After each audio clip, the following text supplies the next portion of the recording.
साल की तरह इस साल भी आसनसोल के पोलो मैदान में युवा शिल्पी संसद द्वारा पुस्तक मेले का आयोजन किया जाएगा। ये पुस्तक मेला 9 जनवरी से 18 जनवरी तक चलेगा। गुरुवार को इसे लेकर पुस्तक मेले के आयोजक संस्था की तरफ से एक संवाददाता सम्मेलन किया गया। आयोजकों ने बताया कि 9 जनवरी को दोपहर 2 बजे पुस्तक मेला का उद्घाटन किया जाएगा। 10 जनवरी से 18 जनवरी तक होने वाले पुस्तक मेले में 16 जनवरी को क्विज प्रतियोगिता का आयोजन किया जाएगा। ये प्रतियोगिता कक्षा 12 तक के विद्यार्थियों के लिए आयोजित की जाएगी। वहीं 18 जनवरी को सिट एंड ड्रॉ कंपटीशन का आयोजन किया जाएगा। ये प्रतियोगिता भी कक्षा 12 तक के विद्यार्थियों के लिए आयोजित होगी। उन्होंने कहा कि पिछले साल की तुलना में इस साल प्रतिभागियों की संख्या बहुत ज़्यादा है, इसलिए सिट एंड ड्रॉ कंपटीशन को मैदान में किया जाएगा। 17 तारीख को संगीत अनुष्ठान का आयोजन किया जाएगा, जिसमें साग्निक सेन अपनी प्रस्तुति पेश करेंगे। वहीं 18 तारीख को दीप चैटर्जी अपने प्रस्तुति पेश करेंगे। 13 तारीख को शाम 6:30 बजे से इस साल पहली बार एक नए कार्यक्रम की शुरुआत की जाएगी। देश के जिन महान व्यक्तियों ने देश पर अपनी जान लुटाई या फिर जिन्होंने देश को गौरवान्वित किया, ऐसे महान लोगों की कहानी सुनाई जाएगी, जैसे कि हमारे आने वाली पीढ़ी उत्साहित और प्रेरित हो सके। पुस्तक मेले के सभी दिन मिलकर 300 के आसपास कलाकार अपनी प्रस्तुति पेश करेंगे, जिनमें से ज़्यादातर कलाकार आसनसोल या आसनसोल के आसपास के इलाके से होंगे। इस पुस्तक मेले में लगभग 120 स्टॉल लगाए जाएंगे। पुस्तक मेले में बांग्ला और अंग्रेजी भाषा के स्टॉल लगाए जाएंगे। वहीं उर्दू के लिए स्टॉल के सवाल पर उन्होंने कहा कि बहुत कोशिश करने के बावजूद उर्दू का स्टॉल लगाने के लिए कोई उपलब्ध नहीं हुआ। हिंदी भाषा की किताबों के भी स्टॉल लगाए जाएंगे। इस बार रामकृष्ण मिशन और इस्कॉन की तरफ से भी स्टॉल लगाए जाएंगे। वहीं लिटिल मैगजीन के लिए 26 टेबल रहेंगे और अग्निशमन की भी पर्याप्त व्यवस्था रहेगी। इसके अलावा यहाँ 14 फूड स्टॉल लगाए जाएंगे। এছাড়া আগামী 17 তারিখ আমাদের সঙ্গীত অনুষ্ঠান আছে। বিশেষ ব্যাপারটাকে একটু বলছি আর কি, যদি আমাদের কাছে সবাই বিশেষ।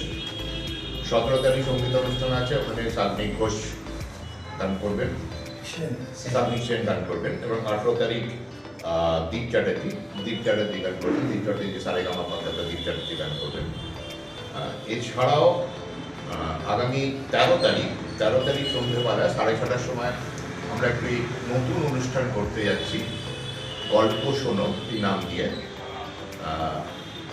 আমাদের দেশের বিভিন্ন মানুষ যারা দেশের জন্য প্রাণ দিয়েছেন বা দেশের জন্য বিভিন্নভাবে দেশকে গর্বিত করেছেন, এইরকম কিছু মানুষের জীবনের প্রেক্ষাপটে এই গল্প শোনো অনুষ্ঠানটি হবে। যে গল্প সাধারণ মানুষের কাছে পৌঁছায় না, ছাত্রছাত্রীদের কাছে পৌঁছায় না, অথচ তাদের জানা দরকার আমাদের দেশের জন্য এনারা কি করেছেন। এই অংশটাকে আমরা আগামী দিনে বারবার করার আমাদের ইচ্ছা আছে, এই জায়গাটাকে পৌঁছে দেওয়ার জন্য। এরকম একটা অনুষ্ঠান আগামী 13 তারিখ আমরা সন্ধ্যে 6:30টার সময় করছি। এটা এই আমাদের যে অনুষ্ঠান সূচি তার মধ্যে নেই, কারণ আজকে এটা আমরা ফাইনাল করতে পেরেছি। সেই জন্য এটা বিশেষভাবে আপনাদের জানালাম যে এটা হাইলাইট হওয়া দরকার আর কি। এছাড়া আমাদের এই যে 10 দিনের অনুষ্ঠান, এতে প্রায় 300 জন শিল্পী অংশগ্রহণ করবেন বিভিন্ন দিনে।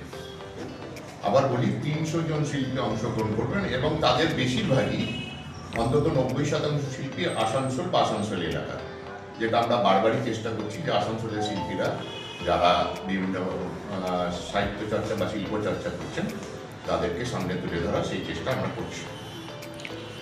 মোটামুটি বিষয়টা এটাই। এরপর আপনাদের যদি কোনো প্রশ্ন থাকে তাহলে আমরা তার চেষ্টা করব। উদ্বোধনের দিনটা কি হবে একটু যদি বলে দেন। উদ্বোধনের দিন দুপুর 2টার সময় উদ্বোধন হবে। উদ্বোধন করবেন যারা আসানসোল বইমেলাকে ভালোবাসেন, এরকম যেসব মানুষ মাঠে উপস্থিত থাকবেন তাদের মধ্যে কেউ উদ্বোধন করবেন।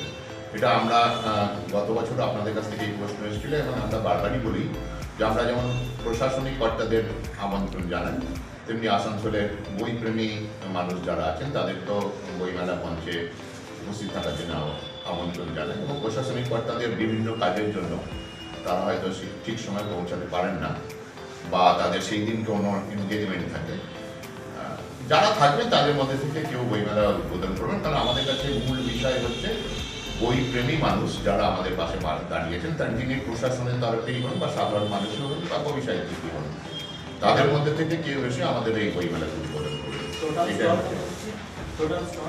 টোটাল স্টল মানে যদি আপনি ব্যানার বলেন তাহলে টোটাল স্টল হবে 50টার মতো, যদি ব্যানার বলেন। কিন্তু আয়তনের দিক থেকে ওটা প্রায় 120টা, প্রায় 10 ইউনিটে 120টা, এর বেশি জায়গা মাঠে নেই। এই মুহূর্তে একটু আগেও আমাদের মধ্যে আলোচনা হচ্ছিল স্টলের জন্য আমাদের কাছে বিভিন্ন জায়গা থেকে ফোন আসছে, কিন্তু আমরা প্রোভাইড করতে পারছি না মাঠে আর জায়গা। মোটামুটি 14 লাখ বাজেট পাওয়া যায় টোটাল ব্যাপারটাকে সম্পূর্ণভাবে নামাতে নিলে। বাংলার পাশাপাশি সব অন্যান্য কি ভাষার বই থাকবে? হ্যাঁ, হিন্দি, বাংলা এবং ইংলিশটা বেশি পরিমাণে থাকে।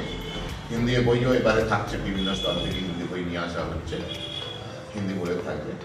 উর্দু বইয়ে আনার জন্য আমরা অনুরোধ করেছি, তারা চেষ্টা করছেন। কারণ আসানসোলের বুকে আমরা অনেক চেষ্টা করে কোনো উর্দু স্টল করতে পারিনি, যদিও আমরা চেয়েছিলাম যে উর্দু স্টল হোক, কারণ এখানে অনেক উর্দু ভাষাভাষী থাকে, কিন্তু এখানে সেই জায়গাটা আমরা করতে পারিনি। এটা আমাদের ব্যর্থতা বলতে পারেন বা আসানসোলবাসী দুর্ভাগ্য বলতে পারেন।